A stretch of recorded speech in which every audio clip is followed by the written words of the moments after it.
পাইরেসির কারণে যতটা কমে যাওয়ার কথা ছিল মাল্টিপ্লেক্সে ততটা কমে। এই জন্য আমি দর্শকদেরকে ধন্যবাদ জানাই যে তারা কমপ্লিটলি রিজেক্ট করেছে। এত টাকা দিয়ে এত বড় একটা সিনেমা বানানোর পর যদি সেটা পাইরেসি হয়ে যায়, এটা খুবই ডিফিকাল্ট আমাদের জন্য। এবার সর্বোচ্চ সতর্কতা নিয়েছিলাম, কিন্তু এটা খুবই দুঃখজনক যে তারপরেও পাইরেসি হয়েছিল।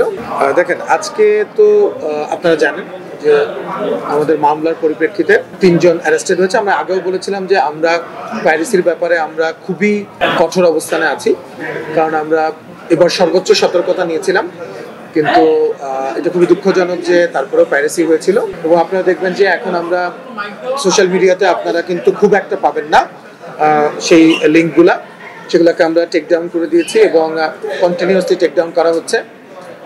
এবং যে ধরনের পেজ থেকে এগুলা যদি এখন আর আপলোড হয়, সেগুলা কিন্তু তারাও কিন্তু যে কেউ সেটা যদি শেয়ার দেওয়া হয়, সেটা যদি আপলোড করা হয়, আপনারা জানেন আজকে যে 3 জন অ্যারেস্টেড হয়েছে এবং ডিবি পুলিশ যেভাবে খুব তাড়াতাড়ি ডিবিতে এই মামলাটা ট্রান্সফার হওয়ার 4-5 ঘন্টার ভেতরে যেভাবে অ্যারেস্ট হয়ে গিয়েছে, এবং ডিবি ভারপ্রাপ্ত ডিবি প্রধান ওনাকে আমি ধন্যবাদ জানাই, জয়েন্ট কমিশনার জনাব নাসিরুল ইসলাম, ওনাকে আমি অন্তরের অন্তঃস্থল থেকে আমি ধন্যবাদ জানাই এই কারণে যে এত তাড়াতাড়ি আমাদের অবশ্যই সরকারের আইন শৃঙ্খলার প্রতি আমাদের আস্থা আছে, এবং এত তাড়াতাড়ি যেহেতু 3 জন অ্যারেস্টেড হয়েছে এবং উনি আজকে কিন্তু আমি ওনার ইন্টারভিউ দেখেছি, উনি বলেছেন যে প্রাথমিক জিজ্ঞাসাবাদে আরও 2 জনের নাম বলা হয়েছে এবং ওনারা বলেছেন যে এটা সঠিক তদন্ত করবেন,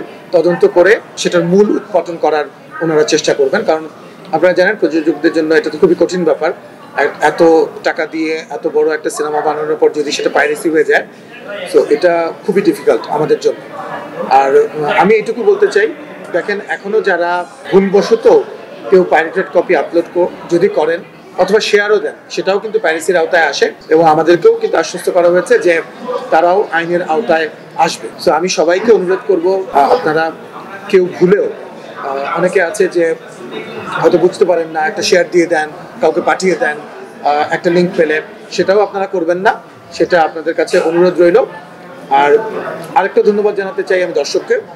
আপনি দেখেন যে উইকডেজ শুরু হয়ে গিয়েছে, এমনিতেই তো গ্র্যাজুয়ালি তাণ্ডবের বা যে কোনো সিনেমারই প্রথম 7 দিন 8 দিন পরে যখন কর্মদিবস শুরু হয় তখন তো আসলে আস্তে আস্তে কমে, বাট যতটুকু কমেছে পাইরেসির কারণে যতটা কমে যাওয়ার কথা ছিল মাল্টিপ্লেক্সে ততটা কমে। এই জন্য আমি দর্শকদেরকে ধন্যবাদ জানাই যে তারা কমপ্লিটলি রিজেক্ট করেছে, সেটা পাইরেটেড কপি তারা দেখেনি। এবং আমি বিভিন্ন ইন্টারভিউ দেখেছি দর্শকের, আপনারাই নিয়েছেন, যেখানে তারা বলছে যে আমরা এই সিনেমা, যেটা সিনেমা হলে দেখার সিনেমা এবং সেটা বড় পর্দায় যে সাউন্ড, যে কালার, যে ভিজুয়াল আমরা দেখতে পাবো, যে ওই জিনিসটা তো কখনো পাওয়া যাবে না।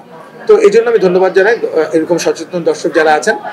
আর সিঙ্গেল স্ক্রিনে কিছুটা প্রভাব পড়েছিল আমাদের, এবং আজকে এই আইন শৃঙ্খলা বাহিনীর এই তৎপরতার কারণে আজকে কিন্তু আমি দেখেছি যে আজকে বিভিন্ন হলে আমি খোঁজ নিয়েছি, অলরেডি পিক আপ করা শুরু করেছে এবং বিভিন্ন হল মালিকরা, এক্সিবিটররা তারা আশা করছে যে শুক্রবার থেকে আবারও তাণ্ডব আবার পিক আপ করে যাবে, দর্শক আবার হলে, মাল্টিপ্লেক্সে তো আপনারা দেখতেই পাচ্ছেন সেটা তেমন একটা এফেক্টেড হয়নি, কিন্তু সিঙ্গেল স্ক্রিনে যতটুকু ক্ষতিগ্রস্ত হয়েছিলাম আমরা আশা করছি আমরা সেই ক্ষতিটা পুষিয়ে নিতে পারবো।